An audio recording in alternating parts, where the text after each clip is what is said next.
something interesting happened when I was preparing for this interview, Ted. We've shown lots of footage on this program, certainly since January 4th, 2011. And I'm not aware if you had seen this. This was taped by a very famous comedian, Vicki Lawrence. Oh, yeah, I've seen it. Have you seen this yes, footage? Yes, I have. Very unfaithful. Yeah, I want to play it for the audience, maybe who hasn't seen it, because it's a Have you ever seen it? I haven't seen it. I haven't seen it. Maybe we can sue her. I thought about it. And it was on Dr. Phil's show, as a matter of fact. Did he play this? Let me play. It's a very peculiar. I'm going to play it for the audience. Howdy do, homeless mama here. That's right, it's me. I'm hanging out here in the bushes. I've decided to be homeless because obviously that is the best way for a person to become famous in this country nowadays. So, here's what I'm going to do. I'm going to take this stupid ass sign that I have made out to the street there, and I'm going to wait for some bozo to drive by and hand me $1, and then I'm going to thank him and say, God bless you. God bless you, in the sweetest, deepest voice that I can possibly pull out of my ass. And you know what? Next thing you know, I'm going to be famous. I'm going to be all over the TV.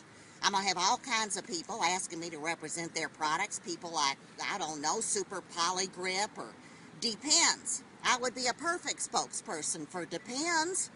And I'll tell you what, it's not easy out here. People don't want to give you any money because they think you're going to go get some booze or some drugs. But I'll tell you what, I need some off.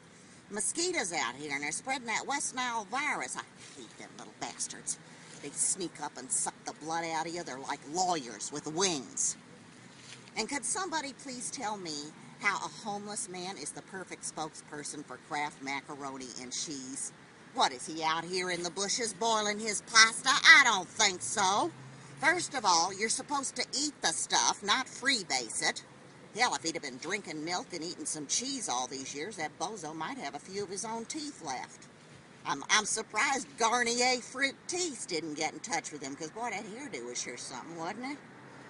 Anyway, and I love him on the Today Show, telling him how I've been watching this show for years and years. Wow, way back when Jane Pauley was on the air. What the hell? I thought the man was homeless. Apparently, he's got DirecTV hooked up out here in the bushes, for crying out loud.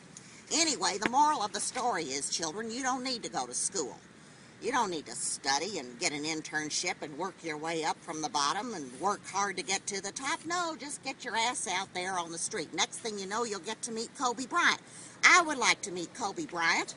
And I'll tell you what, Kobe, you get a hug from me, I guarantee you I'm going to smell a hell of a lot better than that piece of junk, because I will have taken my Calgon bath, another product for which I would be perfectly suited to be a spokesperson.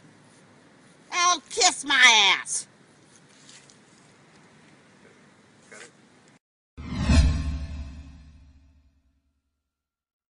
Nervous about showing that, Ted, but I don't think that puts her in a good light for anybody who sees it. It's very well. Here's the way I look at it. I mean, Vicki Lawrence, she's a has-been. I mean, if that's her way to get some attention, it's pathetic.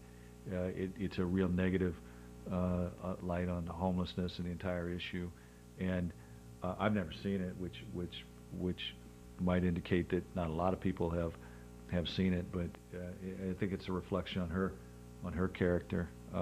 It is pretty unbelievable. Yeah. But to me, you know, she's fell out of the limelight. Maybe that was a way for her to get back in the game, to belittle somebody else.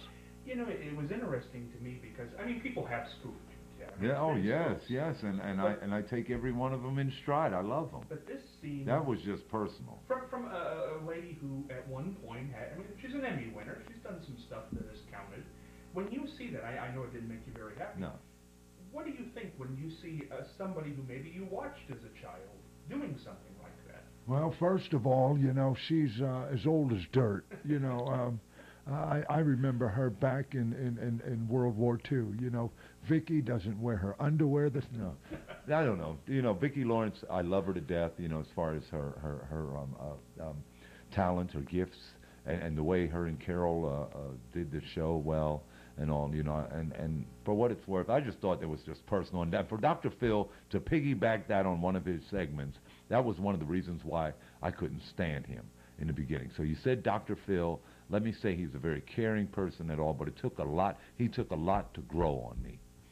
It took a lot for Dr. Phil to grow on me.